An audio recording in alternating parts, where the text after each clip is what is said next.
আলাইকুম। এখন আমরা আমাদের কোশ্চেনের দ্বিতীয় যে কোশ্চেন ছিল সেটা সলভ করব।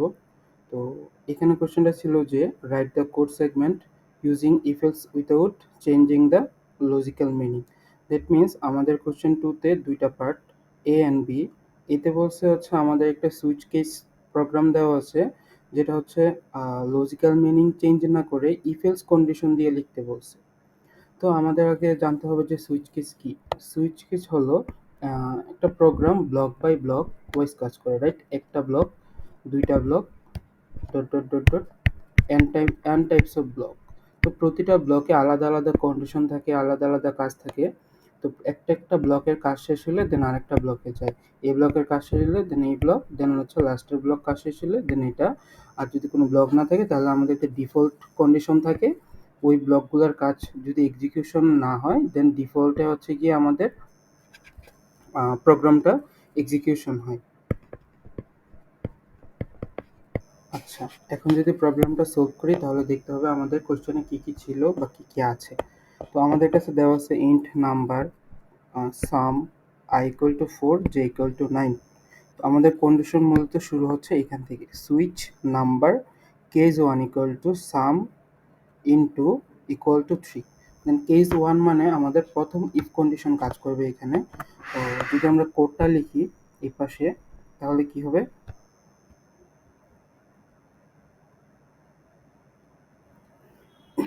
অ্যাজ ইউজুয়াল আগেরগুলা সেম থাকবে, লাইক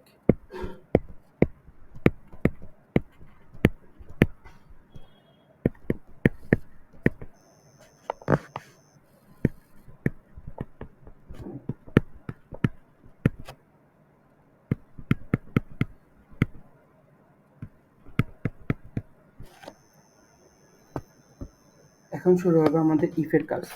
প্রথম কেস 1 কি ছিল? কেস 1 ছিল সাম equal to some into equal to some into 3, মানে সাম ইকুয়াল টু সাম ইন্টু 3। তাহলে আমরা যদি এটা যেহেতু এটা কেস 1 তাহলে আমাদের এটা হবে গিয়ে ইফ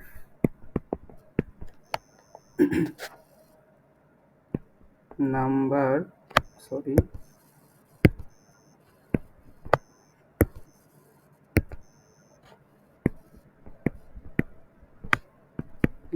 ইকুয়াল টু 1, তাহলে আমাদের প্রথম ব্লকে ঢুকবে। প্রথম ব্লকে আছে কি, সাম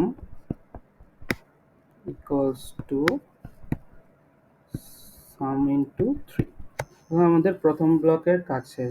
যেহেতু এখানে কোনো ব্রেক কন্ডিশন নেই, তাহলে আমরা এখন দ্বিতীয় কন্ডিশনে যাব। দ্বিতীয় কন্ডিশন আমাদের কেস 2। দেখো এখানে কেস 2 তে কিছুই নেই, তাহলে এটা তো খালি। এখন কেস 2 তে যদি কোনো ব্রেক কন্ডিশন বা যদি কেস 2 খালি থাকে এরকম যদি কোনো কোশ্চেন থাকে তাহলে এটা পরের কন্ডিশনের সাথে অর আকারে যায়। তাহলে যদি পরের কন্ডিশন দেওয়া আছে case 3 equal to sum plus equal to J minus minus j into 2, তাহলে এটা কি হবে, এলস।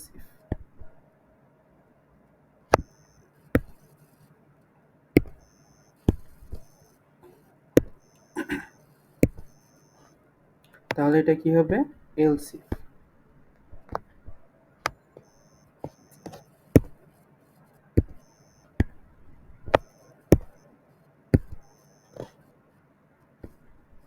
তাহলে এটা হবে কি, else if.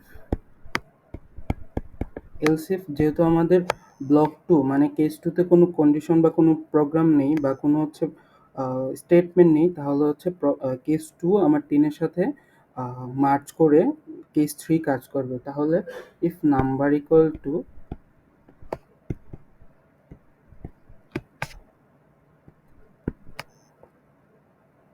Two or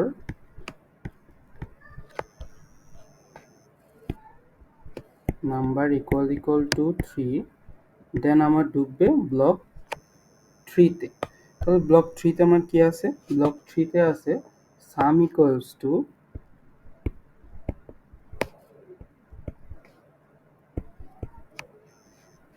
some plus minus j into 2, then আছে আই মাইনাস মাইনাস, তাহলে আই এখানে আবার ডিক্রিজ হবে। দেন আমাদের আছে একটা ব্রেক কন্ডিশন। আমরা জানি হচ্ছে ইফ এলস কন্ডিশনে কোনো ব্রেক কন্ডিশন দিতে হয় না। এই ব্রেক কন্ডিশন মানে হচ্ছে আমাদের কেস 3 থেকে এখন আমাদের কাজ কমপ্লিট হয়ে যাবে। তাহলে হচ্ছে কেস 3 আমার এক্সিকিউশন ডান, তাহলে হচ্ছে আমাদের কেস 3 কমপ্লিট। এখন হচ্ছে কেস পরের স্টেটমেন্টে যেহেতু ব্রেক কন্ডিশন আছে, এখন ডিরেক্ট হচ্ছে পরের স্টেটমেন্টে চলে যাবে। তাহলে স্টেটমেন্ট পরেরটা কি আছে? কেস 4। কেস 4 এ আছে কি?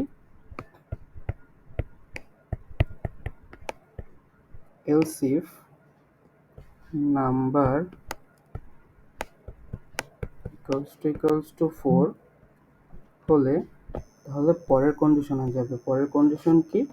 সাম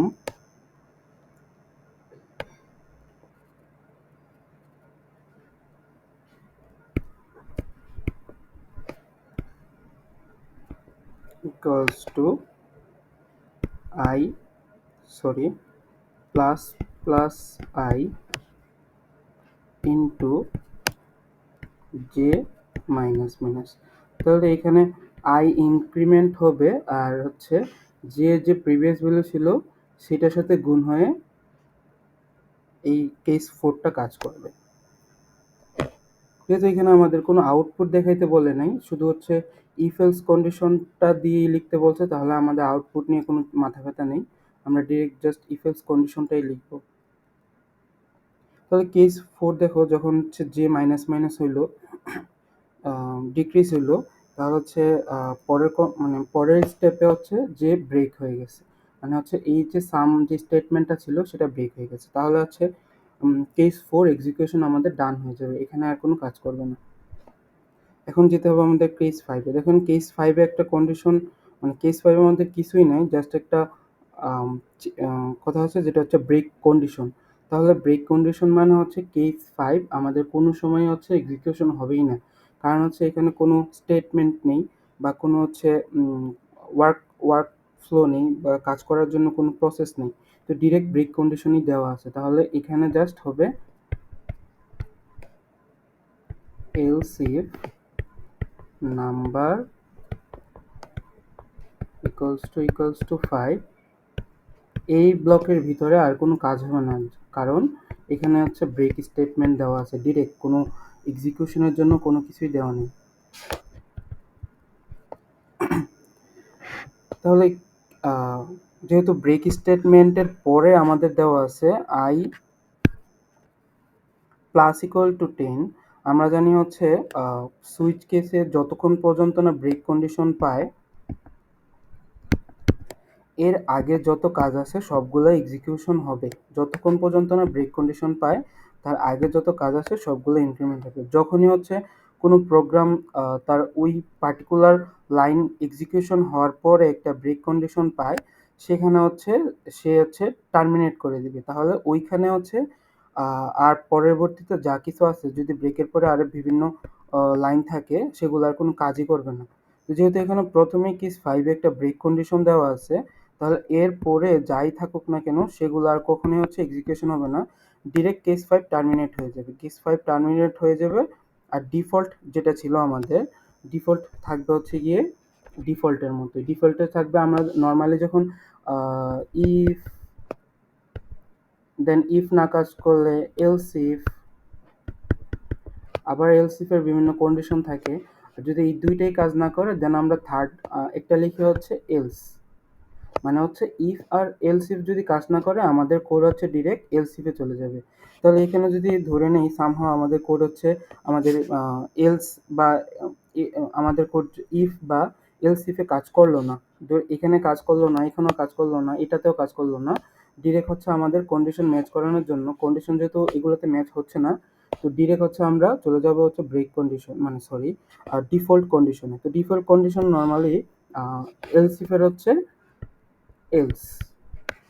তো এলসে কি আছে? Sum star equal to i plus plus divided by j minus minus. একটা কন্ডিশন কাজ করলো, একটা প্রসেস কাজ করলো, দেন হচ্ছে লিখা আছে i equals to i percentage of j semicolon, then আমাদের একটা ব্রেক কন্ডিশন দেওয়া হচ্ছে। তাহলে যখন এলস এর এতটুক পোর্শন কাজ করবে তখন হচ্ছে আমাদের প্রোগ্রামটা টার্মিনেট হয়ে যাবে। কেন টার্মিনেট হবে? কারণ এখানে একটা ব্রেক স্টেটমেন্ট দেওয়া আছে। তো এতটুকুই ছিল হচ্ছে আমাদের প্রথম কোশ্চেনের আনসার। আমরা যদি এটা আবার দেখি তাহলে এতটুকুই হলো আমাদের প্রথম কোশ্চেনের আনসার। Thank you.